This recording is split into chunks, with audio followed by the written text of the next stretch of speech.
ನಮಸ್ಕಾರ ವೀಕ್ಷಕರೇ, ನಾನು ನಿಮ್ಮೆಲ್ಲರ ಪ್ರೀತಿಯ ಪ್ರಜಾಧ್ವನಿ ಲಕ್ಷ್ಮೇಶ್ವರ ಯೂಟ್ಯೂಬ್ ಚಾನೆಲ್ನ ಸಂಪಾದಕ ನಾಗರಾಜ್ ಹೆಣಗಿ.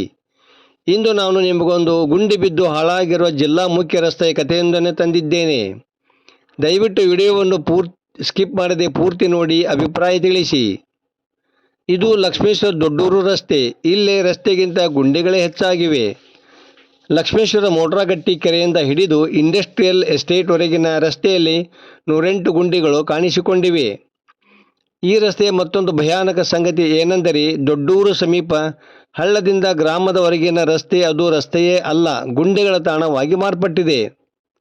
ಗ್ರಾಮದಿಂದ ಶಿಗ್ಲಿ ಕಡೆ ಹೋಗುವ ಕ್ರಾಸ್ ಹತ್ತಿರ 2 ಬೃಹತ್ ಗುಂಡಿಗಳು ಇದ್ದು ಇಲ್ಲಿ ವಾಹನಗಳು ಬಿದ್ದೇಳುವ ಸ್ಥಿತಿ ಇದೆ. ಇನ್ನು ಬಸ್ ಸೇರಿದಂತೆ ಎಲ್ಲ ವಾಹನಗಳ ಮುಂಭಾಗ ಮತ್ತು ಹಿಂಭಾಗ ಗುಂಡಿಗಳಲ್ಲಿ ಮುಳುಗೇಳುವಾಗ ರಸ್ತೆಗೆ ತಾಗಿ ವಾಹನಗಳು ಜಖಂಗೊಳ್ಳುತ್ತಿದ್ದು ಚಾಲಕರಲ್ಲಿ ಭಯ ಮೂಡಿಸಿದೆ. ಅದರಲ್ಲೂ ಬಸ್ಗಳಿಗೆ ಏನಾದರೂ ಜಖಂ ಆದರೆ ಅದಕ್ಕೆ ಚಾಲಕರೇ ಹೊಣೆಯಾಗಬೇಕಾಗುತ್ತದೆ. ಹೀಗಾಗಿ ಬಸ್ ಚಾಲಕರು ದೊಡ್ಡೂರು ಡ್ಯೂಟಿಗೆ ಹೋಗಲು ಒಲ್ಲೆ ಎನ್ನುವಂಥ ಪರಿಸ್ಥಿತಿ ನಿರ್ಮಾಣವಾಗಿದೆ. ಇಷ್ಟೆಲ್ಲ ಅವಾಂತರ ನಡೆದರೂ ಸಹ PWD ಅಧಿಕಾರಿಗಳು ಮಾತ್ರ ತಮಗೇನು ಸಂಬಂಧ ಇಲ್ಲ ಎನ್ನುವಂತೆ ರೋಡ್ ರಿಪೇರಿ ಮಾಡಲು ಮುಂದಾಗದಿರುವುದು ಗ್ರಾಮಸ್ಥರನ್ನು ಕೆರಳಿಸಿದೆ. ಈಗಲಾದರೂ ತುರ್ತಾಗಿ ಅಧಿಕಾರಿಗಳ ಗುಂಡಿ ಮುಚ್ಚಲು ಕ್ರಮ ಕೈಗೊಳ್ಳಬೇಕು ಎಂದು ದೊಡ್ಡೂರು ಗ್ರಾಮದ ನಿವಾಸಿ ಅಮರಪ್ಪ ಗುಡಿಗಂಟಿ ಆಗ್ರಹಿಸುತ್ತಾರೆ.